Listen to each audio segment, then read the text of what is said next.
है। नमस्कार धर्मेंद्र सर। अरे नमस्कार नमस्कार। साहब ये आपका बैग आप गाड़ी में भूल गए। अबे पता है, तू गाड़ी छोड़ के क्यों आया? तुझे पता है ना गाड़ी में रहना पड़ता है। सॉरी सर, गलती हो गई। भैया ये सब क्या है? आप एक ड्राइवर की नौकरी कर रहे हैं। अरे कितना ढूंढने की कोशिश करी मैंने आपको, लेकिन आप कहीं नहीं मिले। कहाँ चले गए थे आप? कौन भैया? ये कैसे बात कर रहे हो साहब? आप इतने बड़े अमीर आदमी मेरे भाई कैसे हो सकते हो? इतनी अच्छी किस्मत नहीं है साहब मेरी। भैया ये क्या बोल रहे हैं आप? आखिर आप अपने छोटे भाई को भी नहीं पहचान रहे। ऐसा क्या कर दिया जो इतने नाराज़ हो रहे हैं आप मुझसे? कौन भैया? आप इसे जानते हैं क्या? हाँ ये मेरे बड़े भाई हैं, मैं इनका छोटा भाई हूँ। अरे नहीं साहब, इतनी अच्छी किस्मत कहाँ है मेरी? जिसका इतना अमीर आदमी भाई हो वो एक ड्राइवर की मामूली सी नौकरी क्यों करेगा भला? सर जब मैंने इसे काम पे रखा था तो इसने मुझे बताया था कि इसका आगे पीछे कोई नहीं है, ये बेचारा अकेला रहता है। एक भाई था और उसने भी इसे घर से निकाल दिया। साहब मेरे भाई ने तो अपनी बीवी की बातों में आकर मुझे घर से बाहर निकाल दिया था। लेकिन भैया मैंने कब आपको घर से निकाला? ये क्या बोले जा रहे हैं आप? मुझे कुछ समझ में नहीं आ रहा, प्लीज़ बताइए सही से। अरे नहीं साहब, मैं आपकी बात थोड़ी कर रहा हूँ, मैं तो मेरे भाई की बात कर रहा हूँ जिसने मुझे घर से बाहर निकाल दिया था। आप मेरे भाई थोड़ी ना हैं, ऐसा बोल के मुझे शर्मिंदा मत कीजिए। अरे भैया मेरी बात तो सुनिए, एक मिनट रुकिए भैया। धर्मेंद्र सर आखिर ये सब चल क्या रहा है? आप मेरे ड्राइवर को भाई क्यों बोल रहे थे? नितिन जी, मैं हाथ जोड़ के आपसे विनती करता हूँ कि मेरे भाई को जॉब से मत निकालना। ये मेरे भैया हैं और मुझे नहीं पता ये कहाँ रह रहे हैं, क्यों रह रहे हैं, और इनके साथ आखिरकार हुआ क्या है। बस आप इतना कर देना मेरे लिए कि इनको जॉब से ना निकाल के अपने पास रख लेना। और हाँ, इनको इस बात का नहीं पता चलना चाहिए कुछ भी कि मैंने आपको कुछ बताया है। ठीक है धर्मेंद्र सर, अगर आप इतना कह रहे हैं तो मैं इसे नहीं निकालूंगा। वो मेरे घर के पास एक फ्लैट है ना जो मेरा, वहाँ पे इसे रहने के लिए जगह भी दे दूंगा। और मैं इसे बताऊंगा कुछ नहीं कि ये सब करने के लिए आपने मुझे बोला है। Thank you so much Nitin ji. बाकी अभी मुझे काम है, मैं शाम को आपसे मिलता हूँ। ठीक है सर।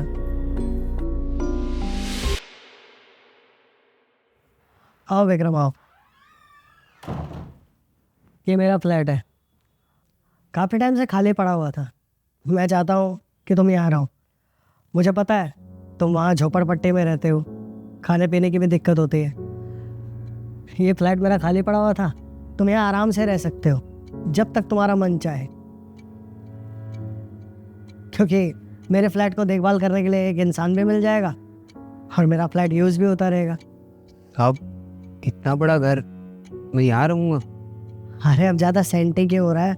मैं कोई तेरे ऊपर एहसान नहीं कर रहा, ये तो मेरी चीज़ पड़ी हुई थी इसलिए मैं तुझे रहने के लिए दे रहा हूँ। लेकिन साहब मैं तो एक मामूली सा ड्राइवर हूँ, मेरे लिए आप इतना सब कुछ क्यों कर रहे हैं? अरे विक्रम, तुम बहुत ईमानदार हो और एक ईमानदार इंसान को मैं खोना नहीं चाहता, इसलिए मैं तुम्हें यहाँ रहने के लिए जगह दे रहा हूँ। देखो विक्रम, बुरा ना मानो तो एक बात पूछ सकता हूँ? हाँ पूछो साहब। तुमने बताया था कि तुम्हारा एक भाई है, वो तुम्हारे साथ रहता था, तो अब तुम उनके साथ क्यों नहीं रहते? वो साहब मेरे भाई की बीवी नहीं चाहती कि मैं उनके साथ रहूं। जेठ जी, ये पकड़िए आपका सामान और जाइए इस घर से। ये क्या बकवास कर रही है तुम? और कहाँ जाऊंगा मैं? अरे कहीं भी जाइए, पर इस घर में अब आपके रहने की कोई जरूरत नहीं है। अरे क्यों जाऊंगा मैं? ये घर मेरा भी है। बकवास बंद कर अपनी। और होती कौन है तुम मुझे निकालने वाली? तुम्हारा घर? पहली बात तो ये तुम्हारा घर नहीं है, ये मेरे पति का घर है। और एक बात बताओ, जब तुम कोई काम धंधा करते नहीं हो, फ्री की रोटी तोड़ते रहते हो घर में बैठे बैठे, तो मैं तुम्हें अपने घर में क्यों रखूँ? हाँ अच्छा, बहुत बदतमीजी कर रही है ना तुम। एक मिनट रुक, अभी धर्मेंद्र को बताता हूँ मैं। हाँ हाँ, शौक से करिए फोन। धर्मेंद्र ने ही तो बोला है मुझे तुम्हें बाहर निकालने के लिए, इसीलिए तो काम का बहाना करके निकल गए वो। क्या धर्मेंद्र ने कहा मुझे घर से बाहर निकालने के लिए? हाँ, वो भी नहीं चाहते कि आप हमारे घर में रहो, क्योंकि आप घर में फ्री की रोटियां ही तोड़ते रहते हो और कुछ नहीं करते। देखो, अब हम नहीं चाहते कि आप हमारे साथ हमारे घर में रहो, इसलिए चले जाओ यहाँ से। ठीक है, अगर ऐसी बात है तो मैं चला जाऊँगा इस घर से। अगर मेरा भाई मुझे इस घर में नहीं रखना चाहता तो मैं क्या करूँगा यहाँ रह के? हाँ हाँ, ज्यादा बकवास करने की जरूरत नहीं, अपना सामान उठाइए और निकलिए यहाँ से। साहब मेरे साथ ये सब कुछ हुआ, इसलिए मैं उस घर में दोबारा जाना नहीं चाहता। विक्रम, तुम्हारी बातें सुन के मुझे बहुत बुरा लग रहा है, लेकिन इसमें मैं कुछ कर तो नहीं सकता। बस अब तुम जितना दिन चाहते हो यहाँ पे रह सकते हो आराम से। सच में साहब आप बहुत अच्छे हैं। जहाँ मेरे अपनों ने मुझे घर से बाहर निकाल दिया, आपने मुझे इतना अच्छा घर दिया रहने के लिए।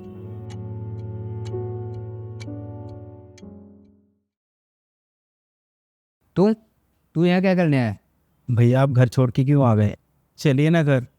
तेरी बीवी ने मुझे धक्के मार के घर से निकाला था और तू चाहता है कि मैं उस घर में वापस जाऊं? बिल्कुल नहीं। नहीं भैया, मुझे इस बारे में कुछ भी नहीं पता था। आप ही बताइए ना, अगर मुझे पता होता तो ये सब होता ही नहीं। आपको ये लगता है कि अगर ये सब मुझे पता होता तो मैं होने भी देता? अरे चुप कर। अरे तू ही तो चाहता था ना कि मैं उस घर में ना रहूं। अब मैं उस घर से बाहर आ गया हूं तो तू यहाँ भी आ गया है। अरे मैं उस घर में वापस जाऊं?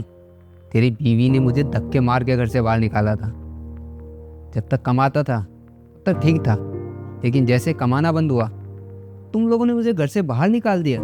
मैंने नहीं निकाला था भैया आपको, और मुझे समझ में आ गया कि क्या हुआ था। भैया मेरे को सब कुछ पता चल चुका है कि किस तरह से शीतल ने आपको घर से बाहर निकाल दिया था, और अब इसकी सजा उसे मिल चुकी है। मैंने शीतल को घर से बाहर निकाल दिया। आपको पता है ना भैया, आपके अलावा मेरा कोई नहीं है। प्लीज़ प्लीज़ घर चलिए ना आप। अरे चुप कर। तू तो चाहता था ना कि मैं उस घर में ना रहूं। अब मैं उस घर से बाहर आ गया हूं, तब क्यों दिखावा करने आया है? अरे चिंता मत कर, मैं नहीं बताऊंगा किसी को। तू मेरा भाई है, मैंने अपने कानों से सुना है कि ये सब कुछ है ना वो तेरे कहने पे कर रही थी। तुझे किसने बताया कि मैं यहाँ रहता हूँ? मैंने बुलाया और मैंने ही बताया कि तुम यहाँ रहते हो, और मुझे पता था कि ये तुम्हारा ही भाई है, इसलिए इसे मैंने यहाँ पे बुला लिया।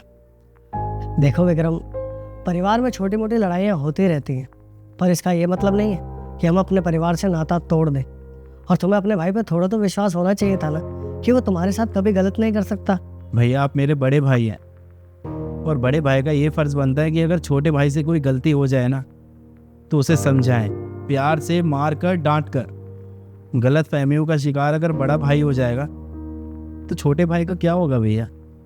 कम से कम आपको ये समझना तो चाहिए था कि आपका छोटा भाई आपके साथ ऐसा कैसे कर सकता है। ठीक है भैया, मैंने माना कि आप दूसरे इंसान की भी बात सुनो, लेकिन कम से कम अपने भाई की बात पर विश्वास तो करो। एक बार समझो तो वो कहना क्या चाहता है। दरअसल कई बार क्या होता है ना, हम बाहर वालों की बातों में आके खुद के रिश्ते बर्बाद कर लेते हैं। इसमें बाहर वाले का कुछ भी नहीं जाता, लेकिन हमारा घर टूट जाता है उसमें। आप खुद सोचिए ना भैया, आप मेरे बड़े भाई हैं, मैंने हमेशा आपका आदर किया है, सम्मान किया है, और आपने भी छोटे भाई की तरह मुझे बहुत प्यार दिया है। लेकिन आज एक गलत फहमी का शिकार होने की वजह से भैया हम दोनों अलग हो गए ना। अगर आपको लगता है कि मेरी थोड़ी सी भी गलती है ना तो भगा दीजिए मुझे यहाँ से आप।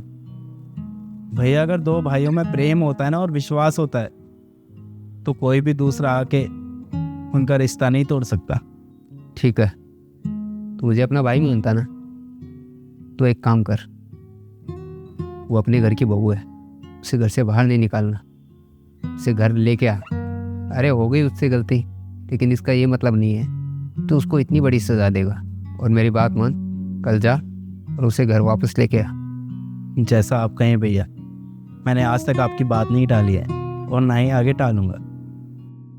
थैंक यू नितिन सर हमारी हेल्प करने के लिए। अगर आज आप ना होते ना तो शायद मैं अपने बड़े भैया से कभी ना मिल पाता। अरे सर, ये तो मेरा फर्ज था